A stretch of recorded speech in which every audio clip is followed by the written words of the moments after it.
সুপ্রিয় দর্শক, আসসালামু আলাইকুম। আজ বাংলাদেশ সময় দুপুর একটায় মুখোমুখি হবে বিপিএল এর সবচেয়ে বিগ ম্যাচে রংপুর রাইডার্স বনাম চট্টগ্রাম রয়্যালস। রংপুর রাইডার্স হচ্ছে একদিকে সবচেয়ে অভিজ্ঞ এবং রংপুর রাইডার্সের ম্যাক্সিমাম প্লেয়ার বিভিন্ন টুর্নামেন্টে এবং জাতীয় দলের ফাইনাল খেলা খেলোয়াড়। অপরদিকে আমাদের চট্টগ্রাম রয়্যালস হচ্ছে তরুণ এবং তরুণ প্লেয়ারদের নিয়ে গঠিত। আর রংপুর রাইডার্স হচ্ছে বিগ বাজারের দল। প্লেয়ার বলেন, কোচ বলেন, সব দিক দিয়ে রংপুর রাইডার্স সেরা।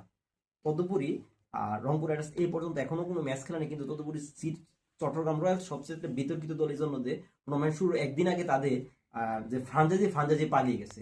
তারপর মানে ফ্রাঞ্চাইজি তাদের নাম প্রত্যাহার করছে, তারপর বিসিবি তাদের দায়িত্ব নিয়ে মোটামুটি দলটা বুঝেছে এবং তাদের প্রথম খেলায় মোটামুটি নবগত নোয়াখালীকে তারা বিধ্বংসভাবে হারিয়েছে, 65 রানে জয়লাভ করেছে।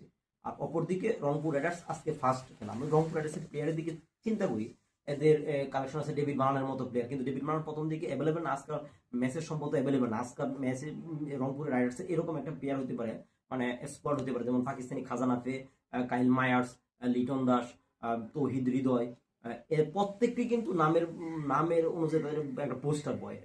তৌহিদ হৃদয়ের পরে আছে আপনার Suhan, wicket keeper plus captain, Khushdil Shah, Pakistan batting allrounder Rakibul Hasan, Bangladesh spin bowling allrounder Sufiyan Muqeem, যার কথা না বললে পাকিস্তানে একদম পরিচিত, বর্তমান বিশ্বে পরিচিত একজন spin bowler. Nahid Rana pace গতিকোণ সব দিক দিয়ে গিয়ে। আর মোট কথা হচ্ছে তাদের বোলিং ইউনিটের নেতৃত্ব দিবে আমাদের মোস্তাফিজুর রহমান, একজন বিগ ম্যাচের বিগ প্লেয়ার। অপরদিকে আমরা সিলেট রয়্যালসে চট্টগ্রাম রয়্যালসের কথা চিন্তা করি, তাদের বর্তমানে একটা টালমাটাল অবস্থা।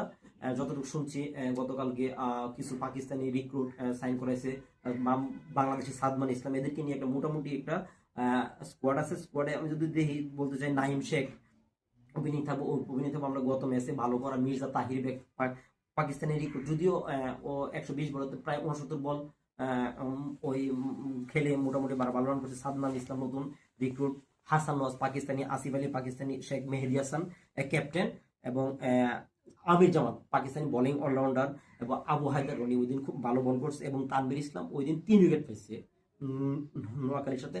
শরীফুল ইসলাম, গত একটা নিউজ আমি শুনছিলাম এরকম যে মোটামুটি